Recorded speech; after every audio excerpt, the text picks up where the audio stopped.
মানে লাস্ট কতদিন আগে করলেন? বিদ্যাগঞ্জের পরে কি আর কোনো?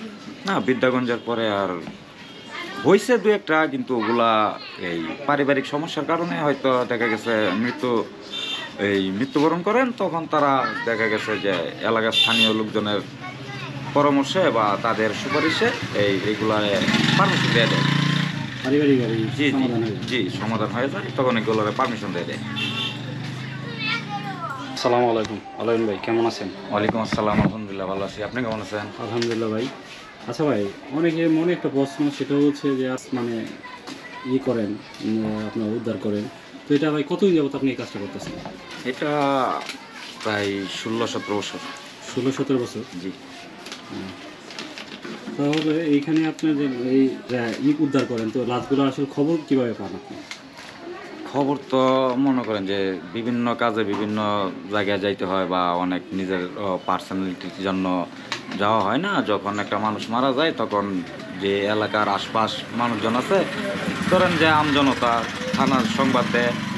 অতএব এখন আবারও বাংলাদেশ সরকার ভালো একটা সুবিধা করছে, 999-এ ফোন দিয়ে বলে দিলে দেখা গেছে যে অটোমেটিকলি এটা ভারপ্রাপ্ত একজন কর্মকর্তার কাছে সংবাদটা হস্তান্তর করে। তখন থানা পুলিশ জানাজানি হইলে তখন ঘটনাস্থলে সর্বপ্রথম প্রশাসনের লোক যায়, তারপরে দেখে যে এটা বেশি সিরিয়াস বা এই সব কিছু শনাক্ত হইলে তখন দেখা গেছে যে এটা যদি পোস্টমর্টমের ক্ষেত্রে পোস্টমর্টম করানো হয়, তখন আমাকে তারা এই প্রশাসনের লোকেই আমাকে সংবাদ দেয়। তখন আমি ঘটনাস্থলে যাই এই প্রসেস মতো ময়নাতদন্তের জন্য প্রস্তুত করি।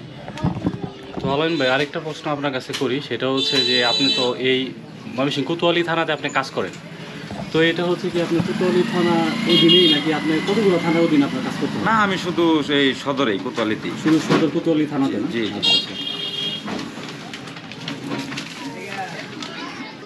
না, বিদ্যাগঞ্জের পরে আর হয়েছে দু একটা, কিন্তু ওগুলা এই পারিবারিক সমস্যার কারণে হয়তো দেখা গেছে মৃত্যুবরণ করেন। তখন তারা দেখা গেছে যে এলাকার স্থানীয় লোকজনের পরামর্শে বা তাদের সুপারিশে এইগুলা পারমিশন দিয়ে দেয়। পারিবারিকভাবে জি জি সমাধান হয়ে যায়। জি, সমাধান হয়ে যায়, তখন এগুলোর পারমিশন দিয়ে দেয়। আর আলাইন ভাই, যে প্যাকেটগুলো যে মানে করেন আপনার, এই যে পুলিশের যে প্যাকেটগুলো আছে, ওইগুলো কি মানে আপনারাই করেন কি?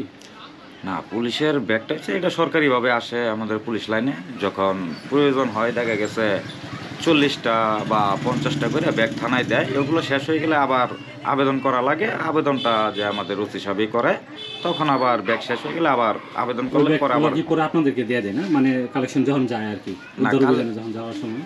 না, তখন আমরা এই থানার একটা সুরক্ষা কেন্দ্রে রাখা আছে, ওইখান থেকে নিয়ে যখন দেখা গেছে মৃতদেহর সংবাদ পাওয়া যায়, তখন আমরা ওই ব্যাগটা ওই থেকে সংগ্রহ করে নিয়ে যাই। তখন দেখা গেছে যে বেশি রকম পচা বা ইটি হইলে ওই ব্যাগটা আবার সাথে সাথে দিয়ে দিই।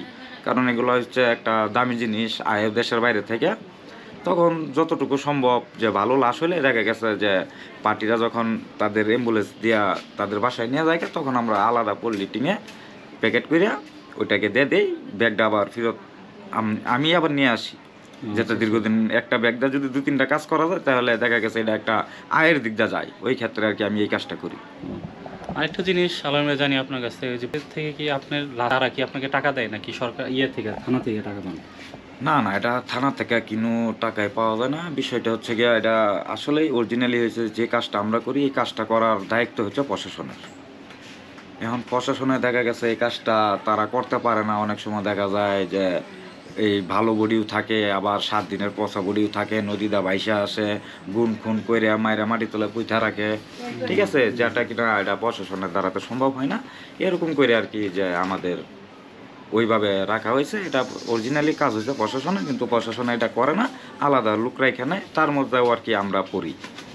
আচ্ছা আলাইন ভাই, অনেকেই আপনার কথা মানে প্রশংসা করে, আপনার কথা তাদের কাছে ভালো লাগে, তো মানুষের সচেতন হচ্ছে আপনার কথা শুনে। মানুষ এই যে আত্মহত্যা বা এইগুলা থেকে অনেক মানে সরে আসতেছে, মানে বর্তমানে ইয়াং জেনারেশন আপনার কথা শুনে।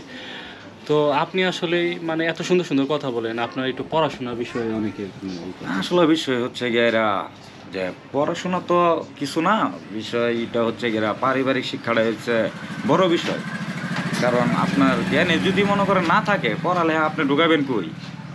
জ্ঞানটা তো আগে থাকতে হইব, তারপরে সে না পড়ালেখা। এখন যদি মাথার ভিতরে জ্ঞানই না থাকে, তাহলে মাস্টারে যদি এই পড়াইতে যায়, আপনি মাথার ভিতরে পড়ালেখা না ঢুকাইতে পারেন, তাহলে পড়ালেখাটা কি হইব? সেটা হচ্ছে আমার আসলে পড়ালেখা নাই, মিথ্যা কথা বললেও দরকার নাই, আর আমি মিথ্যা কথা তেমন বলিও ঠিক না। আছে মিথ্যা ভাই। কথা বললে আর এটা কি হইব? মিথ্যা কথা বললে দেখা পড়াশোনা গেছে কি মানে অল্প কি না, করছেন? অল্প বলতে আমি স্কুলের বারিন্দা পর্যন্তই যাই নাই, যতটুকু হয়েছে আমার মেধা দিয়েই।